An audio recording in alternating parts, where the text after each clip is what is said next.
Yes, sir. We're joined next by Coach Huggins. Open it up to questions for Coach.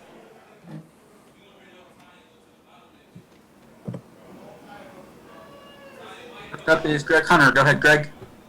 So, Bob, just your thoughts, first half, second half. What didn't they do right early? And then how'd you get that thing turned around in the second half? We woke them up. I don't know. It's been a long few weeks with. It's so hard. We're playing. We're not playing. We're playing this team. No, we're not. We're going to play this other team. We practice getting ready for Robert Morris, and then Robert Morris can't play. And this is, we wanted to play yesterday instead of today to give us a couple days before we play on Sunday, and we couldn't do that. So it's just been, it hasn't been easy, but it's better than not playing at all. Justin Jackson. Hey, Coach, the full court pressure, I thought probably made a difference for you guys. Just kind of wondering, Derek said that's something that you guys kind of worked on during the week. What did you see out of the pressure and whether or not you liked it or not? We didn't do much out of it, Justin. We just kind of slowed them down. We weren't really trying to steal the ball or make a lot of plays on the ball. We were just trying to slow them down so we didn't have to guard for the whole clock.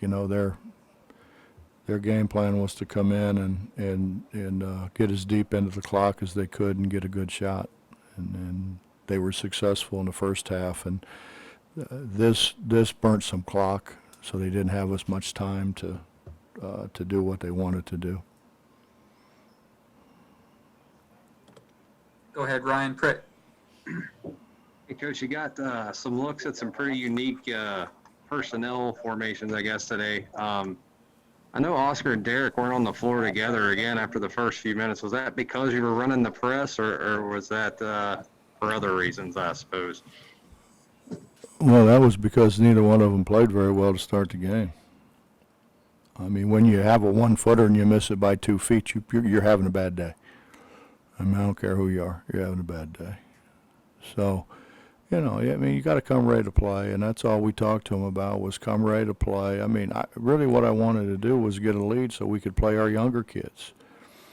And because we didn't do that, our younger kids had to sit over there on the bench again. And then we're getting ready to play the 19th ranked team in the country, which they're probably not going to get in that one for very long. And then we're in conference play.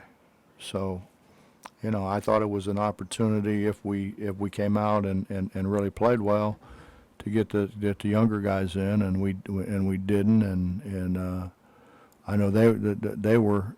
They've been great, but they were a little frustrated they didn't get to play hardly at all in a couple minutes basically, and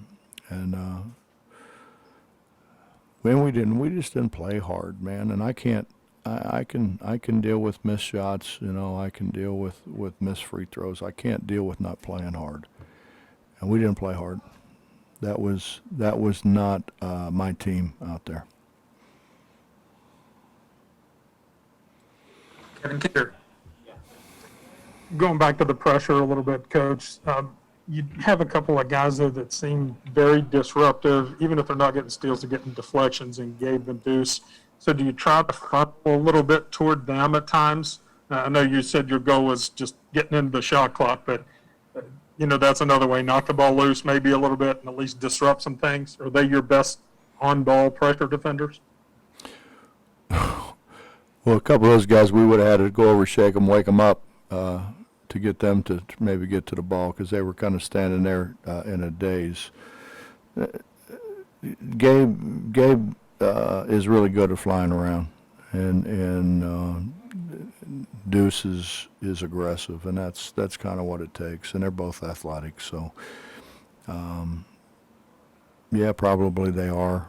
You would think that a couple of our bigs with their length and the way they can run, if if they see fit to run that day, would be awfully good on the top. We'll go to Cody Nesper. Coach, last week you said Richmond is one of the best offensive teams in the country. I was just wondering why that is. Well, they've got a really good coach who's been there for quite a while and has been able to, I think, recruit his kind of guys, and their point guard's terrific. Their point guard is going to be probably as good a point guard as we're going to play against all year. Does a lot of things for him. Their big is very good because he can make threes. He's got really good physical size and strength, and he passes the ball extremely well. I think if there was one thing that I could say that made them a really good offensive team, they all can pass. I mean, you saw how many we got deflected. They don't get passes deflected. They don't throw them at people's feet. They don't throw them over their heads. They generally throw it to them in the shooting pocket. Greg Hunter. Coach, there were a ton of turnovers by both teams in the first half today. With good defense, bad offense. You haven't had a ton of turnover problems this year, so that was a little bit unusual. Well, Greg, I beg to differ. We've had all kind of turnover problems because the worst turnovers are unforced turnovers, and we've had a ton of unforced turnovers. And that's carelessness. It's carelessness. It's balance. It's maybe just being an awfully bad passer. I'm not sure, but we haven't passed it very well. Back to Justin Jackson. Coach, Oscar, you talked about Oscar a little bit. He doesn't score tonight. Does get 7 rebounds, but he's kind of been plagued with foul trouble in other games. But from game 1 to this game, what are you seeing with Oscar? What disappoints you in his overall play so far?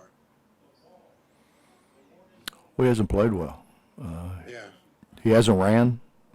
He was as good a runner, I think, as any power forward in the country, maybe the best. He hasn't ran. So he hasn't got involved in the transition game. He hasn't made perimeter shots, which I thought at the end of the year last year he made perimeter shots. You had to guard him at the foul line. He hasn't finished around the rim. And that was something that as the season went on, he got better and better and better at. It's a big jump between high school and here, just from the amount of contact that's allowed, the size, the length of the people you're playing against. In this situation, he was bigger than all but at least one of their guys and didn't finish around the rim. Derek didn't finish around the rim till the second half. I let Derek sit down there and think about it for a little while. He hasn't. I love the kid. I'm not trying to say something disrespectful to him, but he hadn't played very well. He hadn't finished. He hadn't ran. He hadn't rebounded as well. We hadn't passed it as well. We ran a lot of roll and replace with he and Derek a year ago. I can't do that now. Because they're going to throw it to the wrong team, and that shouldn't happen. Because they did it a year ago. Matt Thurnsberg. Coach, it's a pretty significant difference from the first half to the second half in shooting. Is that the performance you expect to see from you guys from game to game? Well, I just said on a radio show, we think Sean McNeil can really shoot the basketball. Taz Sherman can really shoot the basketball. Deuce is a way better than average shooter. Jordan McCabe is a way better than average shooter.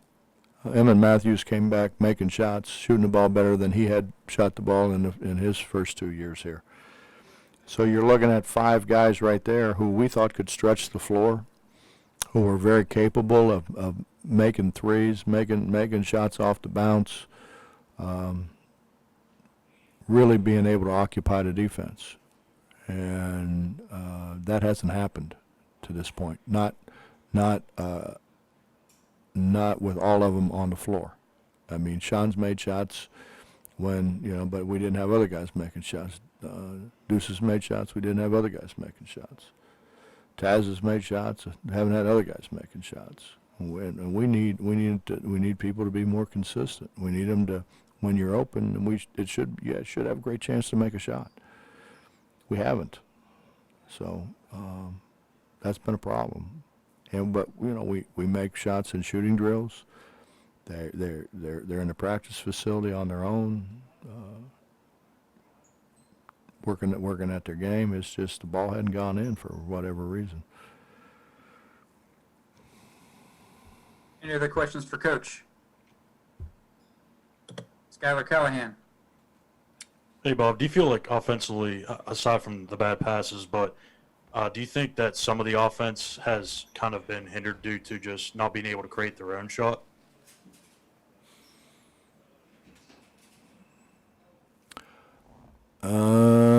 No, I don't think so. I think certainly Deuce can create his own shot. I think Taz can create his own shot. Sean can create his own shot. We have guys who can create their own shots. Unless you're playing in the NBA, there's not a whole lot of college guys that create their own shots consistently and make them.